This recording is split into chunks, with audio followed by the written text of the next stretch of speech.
Good morning and welcome to a lovely spring morning here in the New Forest. Excuse my voice, I think I'm getting a cold. Everybody else has had it. I thought I'd missed it, but it seems to be going a bit croaky. Anyway, when the sun's out like this, it makes you just want to get out and do things and go places and get on with life really. But when you get there, you want to charge. Wherever you go, you're always on the lookout for a destination charger. And I was really pleased to see this week that ZapMap, if you haven't seen them before, they are one of the many companies who offer web and app-based programs, so you can see where all the chargers are. And it's interactive, it's kind of other people get involved, there's a bit of a community, and it lets you know if the chargers are working, what they are, all sorts about them. I'll put a link in so you can have a look. Now, they've released a new function called Zap Home and Zap Work. Now, that is looking at if you are a person that has a home charger and you're willing to share that with other people, or you're a business and you've got a charger or a number of chargers at your business that you're willing for people to drive in and use during the day or night or whenever, then you can upload those details to ZapMap. And that's exactly what I want to have a look at today in a little bit more detail.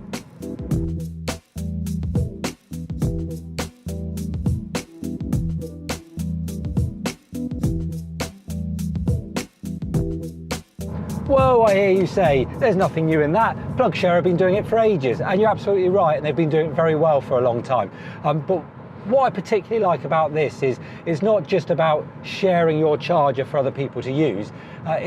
You can also charge, as in a monetary value charge, people to use it.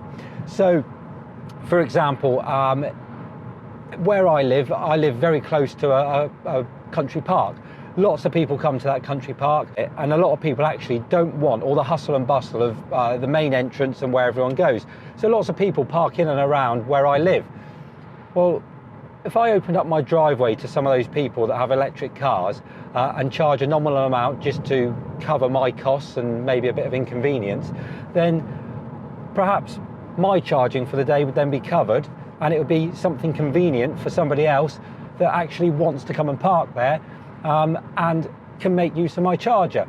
So I'm sure that's not a unique example, and I'm sure there's examples all over the place where people, even if you just want to cover your own electric costs, it just puts some structure in place.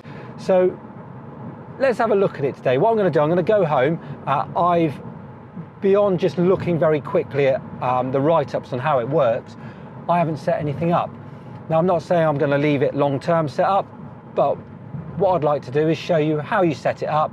We'll go through the process together, see how easy it is, and see if it's a viable option, if it's something you've considered that you would like to open your chargers to others, or indeed use other people's chargers when you get there. Oh, this sun is absolutely brilliant. It's made such a difference. You really do feel like doing an awful lot more. Right, what I want to do is start off by going through the app. So let's look at, first of all, what the app looks like with the filters applied and the current Zap Work and Zap Home charge points on there. So if I go to my ZapMap app, we'll have a look and see how we get to that. Okay, so from the map screen on ZapMap, see in the top left-hand corner this sort of triangle on top of a post. That's the filters button. And then look down there, third in the list, we've got location types. And then we can select, it's already pre-selected, look, home and workplace car parks. If we close that and close that, and then zoom out, let's see if we can see any. Okay, so there's one there. Let's have a look. There's the details of where it is, the types of plugs there is. If we go into it, you can see it's a restricted Zap Home one. 3-pin and type 1 3 kilowatt, and then along the bottom you'll see there's 3 symbols. The one in the middle with the eye, that's going to tell us all about it. So it gives us the address, it tells us it's a home point to contact the owner, Pete, to arrange charging, and there's his email address, and he says contributions appreciated. So, and then there's some other details, times to avoid, where to park, just some useful information. So that shows us that it does work on the map there, and all the information you need is there with all sorts of contacts and bits and pieces. Now it says there that contributions appreciated. Now, I talked about it before that you can charge people to use it. It's done through paypal.me.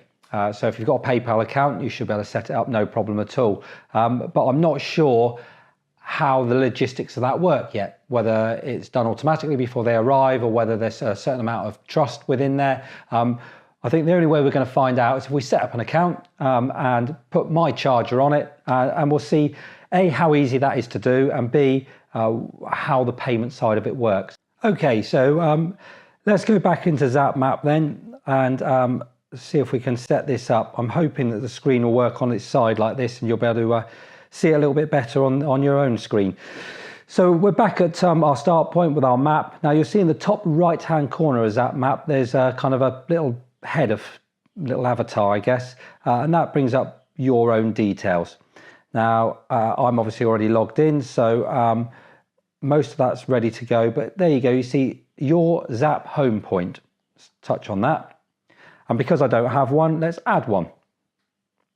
Okay, adding a home charger, provide other drivers with a charging option and a simple way to earn money. It's going to be visible to all ZapMap users. Only registered users will be able to view your address and contact information. There's a wizard that helps us add photographs of our charger and access restrictions and pricing options. And sharing can be offered at no cost or for payment, with the option of using paypal.me to facilitate peer-to-peer digital payments. There we are. Right, so add details. So charge point names. Oh, not used to using the phone on its side. Ryan's charger. And then I need to put my address in. So actually it said locate on map. Let's see if that does it for me. There's a few bits here I might, if I'm honest, just blank out, because obviously I don't want the world to know where I live at the moment. Actually, that was pretty accurate. It even brought up my own address just on that map. Okay, add a connector. So connector type. Oh, hang on. This might be awkward on its side. Let's turn it up the other way. There we go. Sorry about that.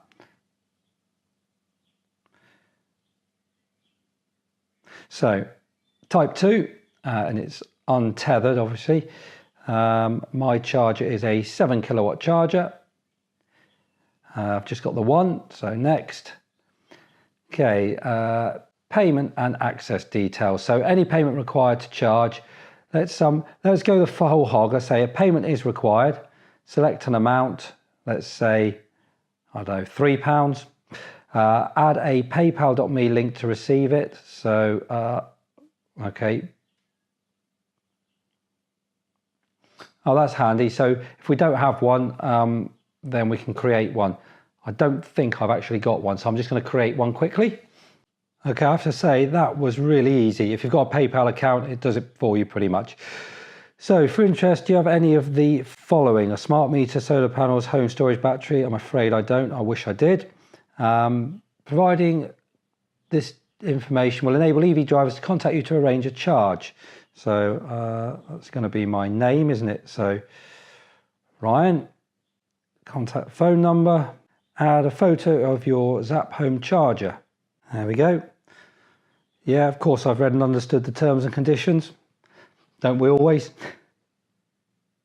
Okay, thank you for adding your home charger to the ZapMap home network. Once the ZapMap data team have checked the details, they'll be added to the map. This may take a few hours. Once published, you will also be able to edit these in your home point area. So finish, that's gone off. Let's give it a few hours and I'll come back to you and tell you if it's worked or not. Okay, here we are then, about an hour and 40 minutes since I last spoke to you. I've just gone back into ZapMap and as you can see, it's popped up. I've had no email or anything, it's just popped up on the map there. So that was actually really easy to set up, and you know, it would be interesting to see what the interaction is like with anyone that happens to then come and use the charge point. I think where this is really going to come into its own is with businesses, small businesses. There's so many of them around, and there's getting more and more and more where people are asking their employees if they can put charge points in, and quite often it's more cost effective to put more than one in. So they've got charge points that are empty. So why not open them up for public access? And a lot of these businesses are going to be in areas that we're going to travel to, destination charges. So a really good idea. As I said before, things like PlugShare, they've been doing it for a long time. It's nothing new, but I really like ZapMap. I like its format, and I find that when I'm out and about looking for a charger, ZapMap more often than not gives me the information that I need and the up-to-date information that I need. I do cross-reference with others, but that's my kind of go-to app. So to have that feature for me is a real bonus. Hopefully that's helped you. Hopefully if you didn't know about it or were considering using it, you now know how simple it is and how to do it. And perhaps you can set up your own charge point. And if you do, or you have already done, perhaps you can share your experiences with us. Good, bad, indifferent, stick them in the comments below. It'd be really good to hear what it's like and how you've got on with it. So that's the end of today's video. Hopefully you've enjoyed it. If you have, remember to like and share it. And if you're not doing so already, subscribe to the channel. I'm off for a Lemsip, and I'll see you again soon. Take care.